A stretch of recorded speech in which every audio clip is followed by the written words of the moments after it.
ഇന്നത്തെ ഏറ്റവും വലിയ പ്രത്യേകത മറ്റൊന്നുമല്ല, ഇന്ന് പുന്നമടക്കായലിലേക്കാണ് എല്ലാവരുടെയും ശ്രദ്ധ. 72ാമത് നെഹ്റു ട്രോഫി വള്ളംകളിക്കായി പുന്നമടക്കായൽ ഒരുങ്ങിക്കഴിഞ്ഞു. എല്ലാം സജ്ജമാണ് അവിടെ. എന്തായാലും നമുക്കറിയാം ഏത് ചുണ്ടൻ കപ്പടിക്കും. ആവേശ കൊടിമുടിയിലാണ് പുന്നമടക്കായലും പരിസരങ്ങളും, പ്രത്യേകിച്ച് ആലപ്പുഴ ജില്ല മുഴുവൻ തന്നെ.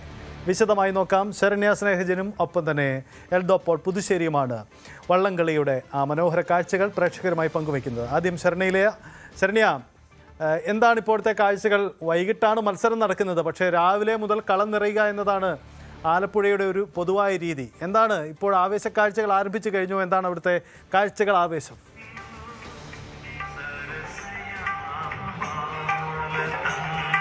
സജിത്ത്, ഏറ്റവും ആവേശകരമായ വള്ളംകളിയുടെ കാഴ്ചകളിലേക്ക് ഇനി ആലപ്പുഴ കടക്കാനായി ഏതാനും മണിക്കൂറുകൾ മാത്രമേ ഉള്ളൂ. ഇപ്പോൾ ഞാൻ ഉള്ളത് പ്രധാന മത്സരം നടക്കുന്ന പുന്നമടക്കായലിന്റെ ഭാഗമാണ് നമ്മൾ കാണുന്നത്. ഒരു ഫിനിഷിംഗ് ലൈനാണ് നമ്മളിപ്പോൾ കാണുന്നത്. 1000 മീറ്ററിന് മുകളിലുള്ള ട്രാക്കാണ് ഒരുക്കിയിരിക്കുന്നത്.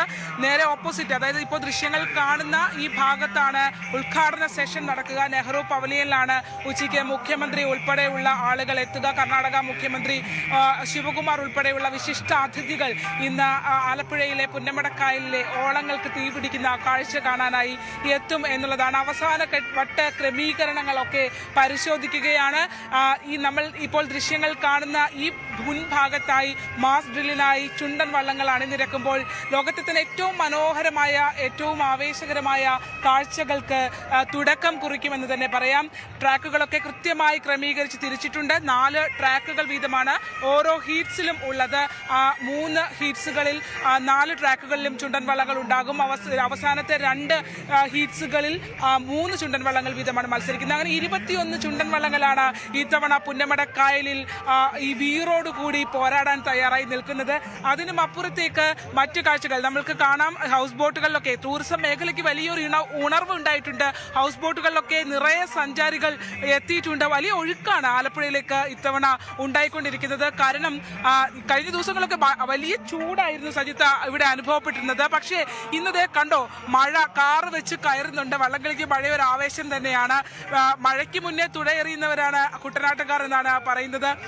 പ്രളയത്തോടും വെള്ളക്കെട്ടുകളോടും ഒക്കെ അതിജീവിച്ച് വരുന്ന മനുഷ്യരുടെ വിജയഗാഥയുടെ ചരിത്രം കൂടിയാണ്. എല്ലാ തവണയും പല ദുരന്തങ്ങൾക്ക് മുന്നിൽ പകച്ചു നിന്ന് ഇത്തവണ നെഹ്റു ട്രോഫി ഉണ്ടോ എന്ന് ആശങ്കയോടെ നോക്കിക്കാണുന്ന മനുഷ്യരുണ്ട്. പക്ഷേ എങ്ങനെയും നടത്തി പോകും എന്നുള്ളതാണ്.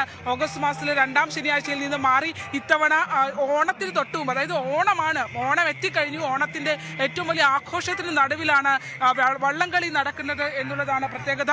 എന്തായാലും ഒന്ന് അന്തരീക്ഷം തണുപ്പിക്കാൻ വേണ്ടി മഴക്കാറൊന്ന് വെച്ച് കയറുന്നുണ്ട്. ചുണ്ടൻ വള്ളങ്ങൾ ഇങ്ങോട്ട് എത്തുന്നു. ഇനി ഉള്ളത് ഇരുട്ടുകുത്തി വള്ളങ്ങളുടെ മത്സരങ്ങളാണ് തുടക്കത്തിൽ, ചെറുവള്ളങ്ങളുടെ മത്സരങ്ങളാണ് തുടക്കത്തിൽ ഉണ്ടാവുക.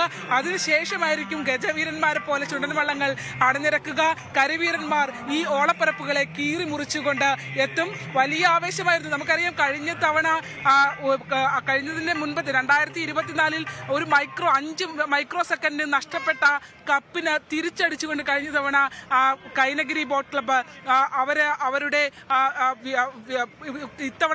അവരുടെ കപ്പ് കഴിഞ്ഞ തവണ ഉയർത്തി. അതായത് അന്ന് ആരുടെ മുമ്പിൽ തലകുനിച്ചോ അതിനെ 10 മടങ്ങ് അഭിമാനത്തോടുകൂടി കപ്പ് ഉയർത്തി. അങ്ങനെ വലിയ കഥകളൊക്കെ നെഹ്റു ട്രോഫിയുമായി ബന്ധപ്പെട്ട് 1952 മുതലുള്ള ചരിത്രത്തിൽ ഉണ്ട് നെഹ്റു ട്രോഫി. അതിനു മുമ്പ് ഈ വള്ളംകളി എന്ന് പറയുന്നത് വളരെ പ്രധാനപ്പെട്ടതായിരുന്നു.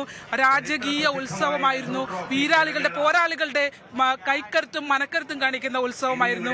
അതുപോലെ തന്നെയാണ് ഇത്തവണയും. നോക്കൂ, വളരെ സമൃദ്ധമായ കാണികൾ ഇപ്പോൾ തന്നെ നിറഞ്ഞിരിക്കുന്നു.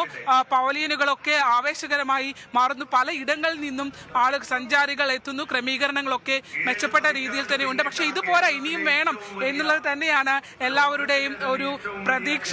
ഓരോ ക്ലബ്ബുകൾക്കും ഇപ്പോൾ പലരും കുറെ ദൂരെ നിന്നൊക്കെ എത്തിയവര് അവരുടെ ക്ലബ്ബുകളെ കുറിച്ചൊക്കെ അല്ലെങ്കിൽ വള്ളങ്ങളെ കുറിച്ചൊക്കെ പഠിച്ച് എത്തുന്നവരുണ്ട് എന്നുള്ളതാണ്. പല ഭാഗങ്ങളിൽ നിന്നായി അത്തരത്തിലുള്ള ആളുകളൊക്കെ ഉണ്ട്. എന്തായാലും നമുക്ക് അവരോടൊക്കെ ഒന്ന് സംസാരിക്കാം. എങ്ങനെയായിരിക്കും ഇത്തവണത്തെ ഒരു എങ്ങനെയുണ്ട് ഇത്തവണ? ഷാബേട്ടാ, നിങ്ങളില്ല എന്ന് ഞാൻ വിചാരിച്ചിരിക്കുന്നു. നിങ്ങളില്ലാത്ത വള്ളംകളി ഇല്ലെന്ന് എനിക്കറിയാം. എങ്ങനെയുണ്ടായിരിക്കും ഇത്തവണത്തെ ഒരു വിലയിരുത്തൽ, വള്ളംകളി വിദഗ്ധൻ?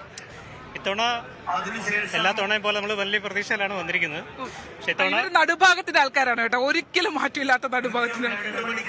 കാരണം പക്ഷേ ഏതാണ്ട് 9 10 വള്ളങ്ങളോളം ട്രോഫിക്ക് വേണ്ടിയിട്ട് തന്നെ വരുന്ന വള്ളങ്ങളാണ്. അപ്പം നല്ല കടുത്ത മത്സരമാണ് പ്രതീക്ഷിക്കുന്നത്. പ്രത്യേകിച്ച് ഒന്നാമത്തെ, മൂന്നാമത്തെ, അഞ്ചാമത്തെ ഹീറ്റ്സിൽ നല്ല കടുത്ത മത്സരമായിരിക്കും. കഴിഞ്ഞ ഓണത്തേക്കാൾ ഏറെ വെറും വാശി ഇത്തവണ ഉണ്ടാവുന്നതാണ്. ടൈമിംഗ് എങ്ങനെയുണ്ട് ഇത്തവണ? പരിശീലനത്തിലെ ഒരു ടൈമിംഗ് ഒക്കെ എങ്ങനെയുണ്ടായിരുന്നു എല്ലാ വള്ളങ്ങളുടെയും? ടൈമിങ് ട്രാക്കിലടിച്ചത് നല്ല പല വള്ളങ്ങളും, മിക്ക വള്ളങ്ങളും 3-4-30 താഴെ ട്രാക്കിൽ ട്രയലിന്റെ സമയത്ത് പല വള്ളങ്ങളും ഫിനിഷ് ചെയ്തിട്ടുണ്ട്. അതുകൊണ്ടാണ് പറഞ്ഞ ഒരു നല്ലൊരു എങ്ങോട്ടെന്ന് പറയാൻ പറ്റില്ല അല്ലേ? ആർക്കും അപ്രതീക്ഷിതമായ ഒരു പ്രവചനാതീതമായ മത്സരം. 9-10 വള്ളങ്ങളോളം ഒരുമിച്ചാണ്. ഇത് നാരായണക്കുട്ടി ഞങ്ങൾ കപ്പ് ട്രോഫി നേടിയപ്പം ക്യാപ്റ്റനായിരുന്നു. അപ്പം 2019 ഇത്തവണ നിങ്ങൾക്ക് വനിതാ ക്യാപ്റ്റൻ ആണല്ലേ? വനിതാ ക്യാപ്റ്റനാണ്. അതാണ് പ്രത്യേകത. ഇത്തവണ വള്ളംകളിയിലെ ഏറ്റവും വെറൈറ്റി കൊണ്ടുവന്നവരാണ്, കുറെ കൂടെ ഒരു അക്സെപ്റ്റൻസ് കൊണ്ടുവന്നവർ നിങ്ങളാണ്. വനിതകളെ ഇറക്കി ക്യാപ്റ്റന്മാരായിട്ട്. നമ്മളിത്തവണ ഷീ ലീഡ്സ് എന്ന് പറയുന്ന ഒരു ക്യാമ്പയിനാണത്. പെൺകൊച്ചുങ്ങൾ കപ്പടിച്ചുകൊണ്ട് പോവോ? പഠിക്കണം, അതാണ് ഒരു പുതിയ ചരിത്രം കുറിക്കട്ടെ. നമ്മുടെ കുട്ടികൾ വരും തലമുറയ്ക്ക് ഒരു പ്രചോദനമാകാൻ വേണ്ടിയാണ് അത് ചെയ്തിരിക്കുന്നത്. നല്ല രീതിയിലാണ് പ്രാക്ടീസും കാര്യങ്ങളൊക്കെ ഈ മാസങ്ങളിൽ നടന്നത്. ഏകദേശം 4:30, 4:25 ആ ടൈമിലാണ് നമ്മളും പ്രാക്ടീസ് ടൈമിൽ. കഴിഞ്ഞ പ്രാവശ്യം മൈക്രോ സെക്കൻഡിൽ നമ്മൾ സെക്കൻഡായിപ്പോയി. അത് തിരിച്ചു പിടിക്കുക എന്നുള്ളതാണ് ഇത്തവണ നമ്മുടെ ലക്ഷ്യം. അതിനുവേണ്ടി നമ്മൾ എല്ലാ പരിശ്രമവും എല്ലാം നമ്മൾ കംപ്ലീറ്റ് ചെയ്തിട്ടുണ്ട്. ഭയങ്കര ഫീലല്ലേ എന്റെ പ്രാവശ്യം? നമുക്ക് കണ്ണുകൊണ്ട് നോക്കുമ്പോൾ നിങ്ങൾ ജയിച്ചു എന്ന് തോന്നുന്നു. ആ ഒരു മൈക്രോ സെക്കൻഡിൽ ഇപ്പോഴും അതല്ലേ ഹൃദയം കൊണ്ട് തകർന്നു പോകല്ലേ? നമ്മളതൊരു വല്ലാത്തൊരു അവസ്ഥയിലായിരുന്നു. പക്ഷെ അത് നമ്മൾ ഇത്തവണ തിരിച്ചു പിടിക്കും. നമ്മുടെ ശുഭപ്രതീക്ഷയിലാണ് എല്ലാവരും. ഇത്തവണത്തെ നെഹ്റു ട്രോഫി കണ്ണൊക്കെ നിറയുന്നുണ്ട്. ഇത്തവണത്തെ നെഹ്റു ട്രോഫിക്ക് ഒരു പ്രത്യേകതയുണ്ട്.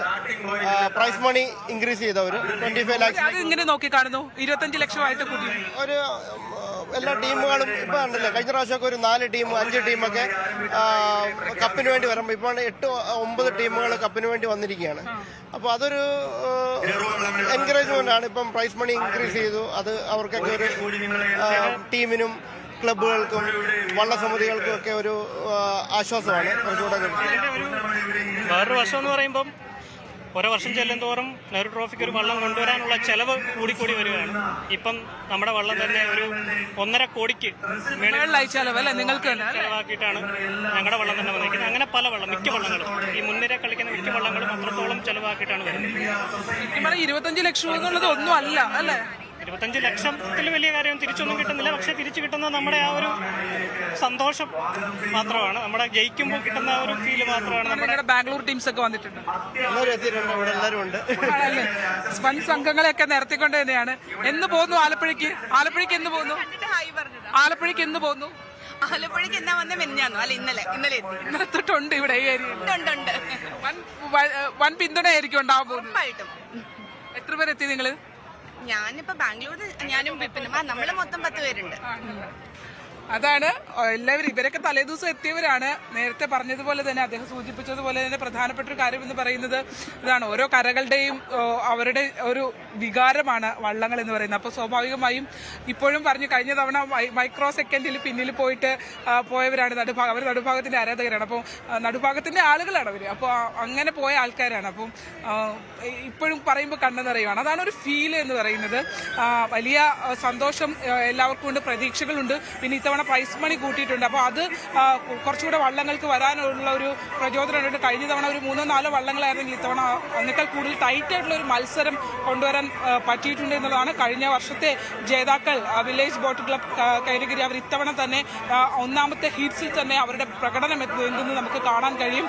ഇപ്പോൾ ഈ കാണുന്ന കാഴ്ചകൾക്ക്, ഈ ഓളങ്ങൾക്ക് തീപിടിക്കാനായി അല്പസമയം മാത്രമേ ഉണ്ടാകുള്ളൂ. സജിത്.